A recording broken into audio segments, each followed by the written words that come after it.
Okay, so really the second half of this statement is the doing pop-up exercises or planning before blank types of decisions are made. No, yeah, it's still running this forward. Not sure if there's important. All insert blank. Expensive. The wrong decision. So what are we'll first start our planning process. So we'll have plans in the City of Bismarck and for many other municipalities or agencies will have plans. Those documents could be comprehensive, like our long-range transportation plans or a comprehensive plan, or it could be more narrow in scope. So we'll have some of these,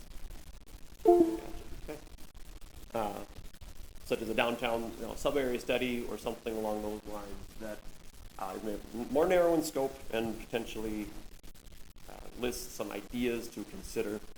So when we do those plans,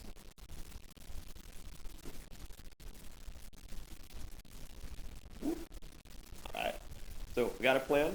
We'll use exercises such as demonstration projects or pilot projects to help us understand the nuances of some of those treatments and if they'll work well in that situation or if they won't work as well.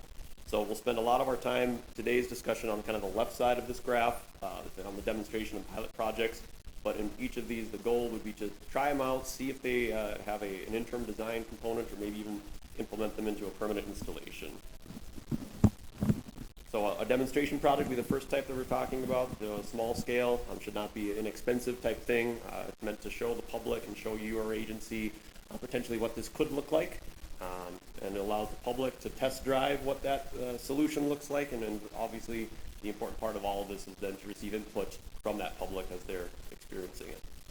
So we have 3 demonstration projects we'll talk about here today, taking place over the last couple of years here in Bismarck. With the first here being our Bismarck Central Pathway pop-up pathway. This was a project identified in our sub-area study for our downtown, trying to connect our downtown area to the trail network that we have down by the Missouri River. So the recommendation from the downtown study that said look into this. We then try to take that to the next level and try to figure out what are the routes that we could consider getting from our downtown to the river. Collaboration here between the City of Bismarck, Bismarck Parks and Rec, the Go Bismarck Mandan community, and the Bismarck downtowners. There's lots of decent amount of sidewalks that connect us downtown from the river area, but not a lot of trail type facilities. So we were awarded an AARP Community Challenge grant in early 2017, and the thing about that grant, a lot of these pop-up demonstration type projects that they have a really short fuse. It's get in there, do the thing quick, and get out of there. So it's a lot of planning to get to that point and a pretty quick execution. You might only have the demonstration out there for a week or a month or some shorter period of time. So the common theme you'll have on all of these projects is going to be a pretty short fuse. So for this particular project, identified Memorial Highway was the route that we would try to take from downtown Bismarck toward the river area. And then the demonstration project included an on-street bike path, I guess we would call it, using construction traffic control devices, straw bales, other ways to buffer to give the public a sense of what a on-street bicycle facility could look like. This project went through a couple of different parks, so we're able to activate the Zonta Park with other activities. We had this out from September through October kind of time frame, so late fall, with websites and input kiosks and all sorts of ways for the public to tell us what they thought. So they told us what they thought, said, we love this idea if it was a trail that's not on the road. So they, okay, that's good to know, but that's a really good input that we got from the public saying we really don't want to be on the street with these other vehicles. We want something more protected and likely off the street side. So that was good input for us to receive. One of the lessons learned, or some of the lessons learned here is be prepared for detractors. Anytime government tries to do something, there's lots in the community that say, oh, that's a good idea. Thank you for trying this out. There's also a fair amount of the community that says, what are you doing? You're wasting time. Why are government resources used for this thing? Even if it's a $3,000 thing, it becomes a bigger issue, just the spending of $3,000 than what maybe it's meant out to be. So we had some detractors from that way. Lesson learned, it's a big lift anytime you do a project like this if you're doing it by yourself. So having community partners, as I mentioned before, Parks and Rec, the Downtowners Association helping lead that charge with us. And a lot of these things take a lot of energy. So that's the other key takeaway I'll talk about all of these demonstration projects is that they do not happen by themselves. It might not cost a lot of money to put paint on the ground or to put some barrels out there, but it takes a lot of coordination to figure out where we're going to get a bunch of straw barrels or straw barricades, if you will, for the period of time that you're using it for. So the current status on this one is that we did not construct the bike lane, but we have looked at other gaps on our sidewalk network to help improve the connectivity for at least the pedestrians, not so much the bike or the trail user. Next project that I have, this is probably something that many of you are familiar with, was the North Dakota Active and Public Transportation Plan from 2018. As part of that, Bismarck was one of the communities that did a demonstration project in our downtown area where we did some curb extensions at the intersection of Main Avenue and 5th Street.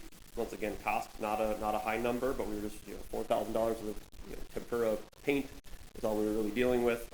Sponsors, Department of Health, Go Bismarck Mandan, and the City of Bismarck put money into this as well. This one of the good things about our demonstration project. Go to the next slide here. Okay, so the color scheme that we had out there was confusing for the public. So I think that's one other thing for it's good to understand when we do a demonstration project is what are we asking the public to actually weigh in on. A lot of our comments that we received were just about how annoying this pink color was, or this yellow thing, or this is very distracting, and not really getting into the concept of we're just trying to show how to narrow the road down into a smaller footprint. Most of the comments were about the colors, because then I think we could have done a better job of explaining when we're saying a temporary solution. They might have thought this was just temporary paint, and we're going to plan on painting it like this later, and that's what they were kind of weighing in. So some of the input had to be kind of screened through to understand. They might have said this, but what were they really saying when we said testing out potential changes? Fed Highway came back and said we don't really like the color scheme that you have here as well as other places. So another great thing about a demonstration type project is that it is adaptable. So when it was time to put a second coat down, we just painted the whole thing red and covered up all the polka dots, and we were out of there. So we had 850 responses. Another common theme of all these, it seems like the public really likes to engage when we do something like this, whether it's the pathway, this one, or the next one. But this one did receive about 60% of them as negative, from either the driver perspective, saying it's harder to turn, all the things that we kind of knew, and we were intentional about those items. But then even as the pedestrian who's saying, I don't really feel safe standing in this road. Well, I get that. We would hope that if we built it and built curbs and do all those sort of things that they would feel safer. So we try to not be, just because the comment is negative doesn't mean that the project is negative. So lessons learned here. Once again, be prepared for detractors. We had a state representative at the time wandering through on his social media talking about how this was a ridiculous project. They felt real great that our representation was helping us out that way. But this, once again, was a lot of energy to maintain. This was convenient for us because it was just a couple blocks from our downtown engineering department, City Hall. So we could go down and watch it, maintain it. But if we put this out somewhere else, it would be harder for us to maintain that during the time of the demonstration project. Engaging with the regulators, I think that was another hindsight type of thing of us working with DOT, working with Fed Highway to make sure that whatever was going out there was approved by all the parties involved, so we didn't have to change midstream. And then that data collection and outcomes, it really, if you leave a really blank canvas of input, you get a lot of direction, so that's appropriate. But also it is good to ask a series of pointed questions to really understand from the public, is this doing the thing that we want it to do? A lot of that is you have to kind of almost foresee what the issues are and then create some sort of comment field or a way to gain that input from them. So current status, we did not put any curb extensions on Main Avenue yet, but obviously this is a treatment that we've put other places in town, primarily on our uncontrolled intersections to reduce that crosswalk distance and improve pedestrian visibility. Our last pop-up type project before we get to our bigger demonstration one. So this was a project at the intersection of Rosser Avenue and 16th Street. This was identified in a MPO planning study that said this is an always stop condition under its current consideration, but had a high rate of angled crashes. And we had a mill and overlay coming through the area, so we thought this would be a good opportunity just to explore. Is this something we want to consider doing on a more permanent basis? So before we did our mill and overlay, the construction season before, we looked at this intersection and did a fair amount of construction cones out there to simulate what a small mini roundabout would look like during a period of time. So this was also partly funded through a AARP Community Challenge grant. There was a park nearby this area as well that we could have some active transportation components. We had a survey, we had signs. This is kind of unique because we were trying to drive through the corridor, and on the tail end of all of the approaches of the roundabout, we just had a sign that said, go take the survey. But don't take it right now, but just read the sign, and then when you get safely somewhere, go take it right now. So we didn't put a QR code. We didn't want to endanger the public by having them stop midstream. We did have some signs out there to say, go take it. And on this one, I also had about 800 survey results. This one was interesting because a lot of people said, we like roundabouts, but a lot of people said, but not here. This is not the spot that we want a roundabout at this intersection for these reasons. And it was all good reasons, but it was all good things we took to heart as we got those survey results. So some lessons learned here, it definitely is educating the public before it's going to happen, during and after, so they know how to interact with this demonstration. They know what they're getting into. Another element that we started doing with this one is performing our own observations. We went out there with our drone, went out there, just recorded a video of how the vehicles are maneuvering through it so that we understood, is this working the way that we think it should? And not relying entirely on public input, but actually being able to get out there and see and witness, are the vehicles interacting with this demonstration the way that we think they would? So we did not pursue a roundabout at this location, but the good news is we did put in a roundabout this last year at the intersection of 19th Street and Calgary when we were doing a full reconstruction of that intersection this past summer. So that's what that one looks like now today. So this is an area that we did have a wider road. It was a 48-foot street coming into a 48-foot street. We had a little more room for this to work and to operate, so we felt more comfortable implementing this type of solution at that intersection. But it's the same types of considerations, always stop, intersection, replaced with a mini roundabout. So the last series of projects that I'm going to talk about are the quick build, pilot type projects. So our pilot project that I would say is a step up from a demonstration. It might sit out there for a longer period of time. This is our main avenue road diet that was long in the waits. This is a picture from 1950s Bismarck. I can walk up here today if you want to go check it out. It doesn't look like this obviously anymore, but this is at 5th Street looking towards Mandan to the west. This is obviously this is a corridor that has served lots of different purposes. This is our original plat downtown area. At the time, this was the road that connected, the only road that connected to Mandan. And this road has always served multiple purposes, both being a conveyance of the public getting through the corridor as well as a center for our retail and commerce. Our goal here was, over time, this became a corridor that some people in the public just wanted to go through as quickly as possible, and other people wanted to stop, visit, shop, etc. So trying to find ways to satisfy maybe competing needs that are out there. So for this more current picture, this was reconstructed in the early 2000s as a 4-lane section, 4-lane undivided location with pre-timed signals.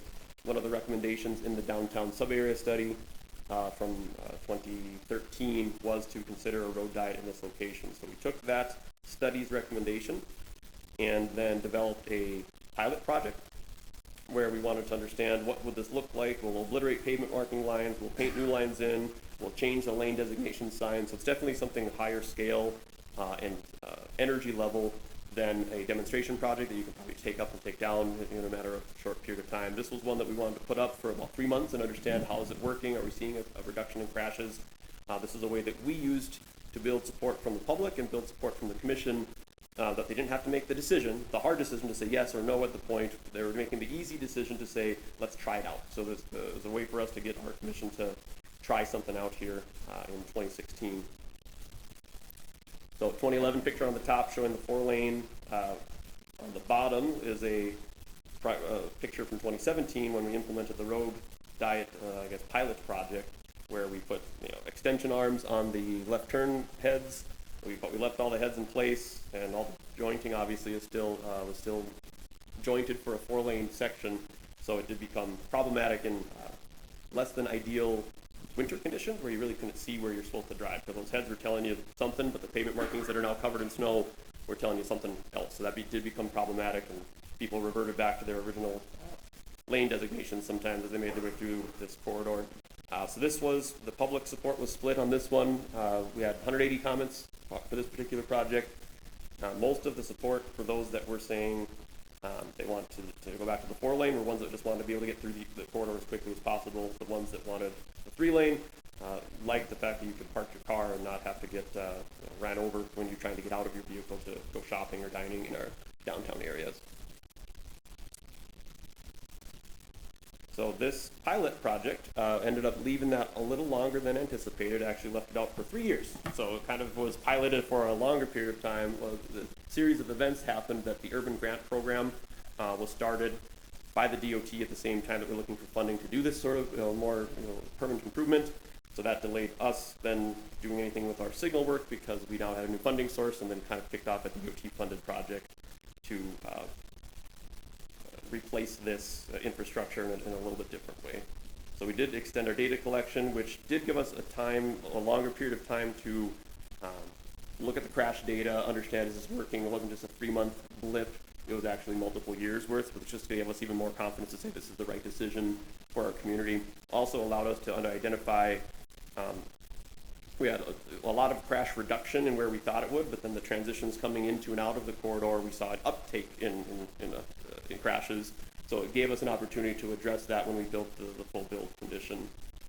So that pilot project was good in that regards as well. So the current status of this one is we did replace all the traffic signals with actuated controllers and new left turn phasing. So all of our analysis said the 4-lane section running pre-timed compared to our 3-lane section running actuated, that we'd have very similar throughputs and outputs of traffic capacity through that corridor. So we implemented that, we replaced all the curb ramps to AD standards, grooved in new pavement markings, and then we did build one pedestrian curb extension, and then had an opportunity to put some on-street parking back on Main Avenue in places that it was not there previously. So lessons learned on this one, don't underestimate how long some of these things take and the level of effort it takes to be successful here. Sometimes, as we learn, the best decisions are not to proceed at that point in time, but just to kind of wait. This was a hard one to defend the difficult decisions. The commission was not fully supportive of it. It was a split vote every time we talked about this project. So it made it somewhat contentious for those conversations with our elected officials. We do say at the bottom there, make sure that the public has a spot to provide their input, or they're going to do it themselves, especially in the age of social media. If we don't have a forum for them to put in, or they don't have a way for them to engage in that conversation, it's just going to happen anyway. So with that, this is then a collage of all sorts of fun things that we've done in here in Bismarck, and I would take any questions that you may have. And they can't be from the engineering department that I mandated that they come here to watch me.